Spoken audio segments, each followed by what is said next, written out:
हम सबसे ज्यादा जिन पर भरोसा करते हैं वही अगर हमें धोखा दे दें तो दिल टूट जाता है। दर्द और आघात इतना गहरा होता है कि इंसान खुद पर और जीवन पर भी भरोसा खो बैठता है। पर क्या आपने कभी सोचा है धोखा क्यों मिलता है और उससे बाहर कैसे निकले? श्रीमद् भगवद गीता के श्री कृष्ण हमें इस प्रश्न का उत्तर देते हैं। आइए श्री कृष्ण के विचारों और जीवन से सीखें कि क्यों अपने ही लोग कभी कभी धोखा दे जाते हैं और उससे कैसे उबरें। मोह और अपेक्षा से जन्म लेता है धोखा। श्री कृष्ण गीता में कहते हैं, मोह से कामना उत्पन्न होती है, कामना से क्रोध और क्रोध से बुद्धि का नाश। अध्याय 2 श्लोक 62-63। जब हम अपनों से अधिक मोह रखने लगते हैं तब हम उनसे अपेक्षाएं जोड़ लेते हैं कि वो हमें कभी दुख नहीं देंगे, कभी झूठ नहीं बोलेंगे, कभी हमारा साथ नहीं छोड़ेंगे। लेकिन जब वो हमारे अनुमान से अलग व्यवहार करते हैं तो हमें लगता है कि उन्होंने धोखा दिया। श्री कृष्ण कहते हैं, मोह और अपेक्षाएं जितनी कम होंगी धोखा लगने की संभावना भी उतनी ही कम होगी। श्री कृष्ण गीता में बार बार कहते हैं, जो हुआ वो अच्छा हुआ, जो हो रहा है वो भी अच्छा हो रहा है। यह जीवन का नियम है कि हर क्रिया की प्रतिक्रिया होती है। कई बार हमारे पुराने कर्मों का फल इस रूप में आता है कि अपने ही हमें छोड़ जाते हैं या धोखा देते हैं। यह दुखद जरूर है लेकिन न्यायपूर्ण भी है। श्री कृष्ण कहते हैं, जिसने धोखा दिया वो केवल माध्यम था, मूल कारण कहीं और था। खुद को दोषी न समझें लेकिन आत्ममंथन जरूर करें। आपनों का धोखा आपकी परीक्षा है। महाभारत में खुद श्री कृष्ण ने भी देखा कि उनके अपने जैसे कर्ण, शिशुपाल, दुर्योधन समय समय पर उनके विरुद्ध खड़े हुए, लेकिन उन्होंने कभी भी क्रोध या प्रतिशोध में बहकर निर्णय नहीं लिया। श्री कृष्ण कहते हैं, धोखा जीवन की परीक्षा है और परीक्षा में उत्तीर्ण वही होता है जो संयम और विवेक से काम ले। जिसने धोखा दिया उसने खुद को खोया। श्री कृष्ण कहते हैं, जो सत्य के मार्ग से भटक जाता है वह केवल दूसरों को नहीं स्वयं को भी धोखा देता है। जिसने आपको दुख पहुंचाया उसने खुद को आप जैसा सच्चा इंसान खो दिया।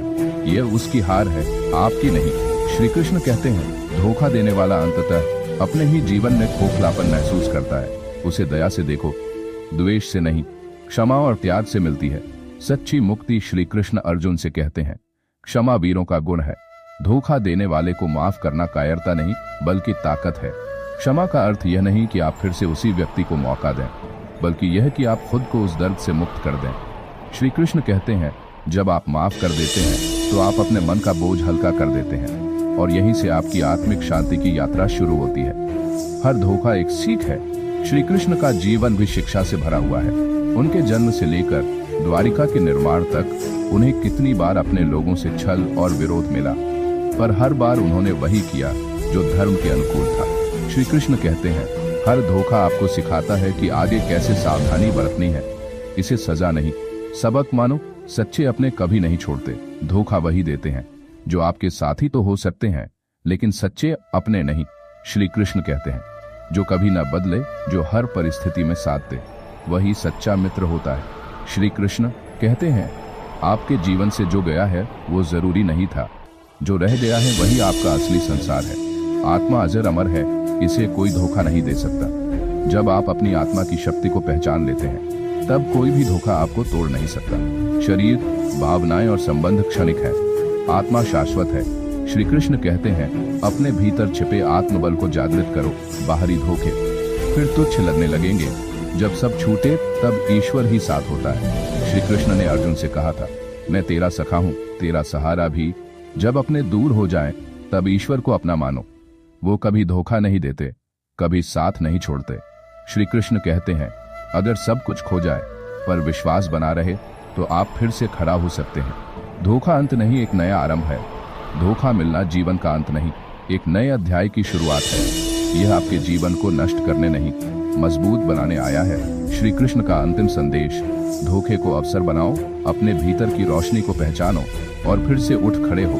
धोखा मिलना दर्दनाक है लेकिन इससे भी बड़ी चीज है उससे उबरना।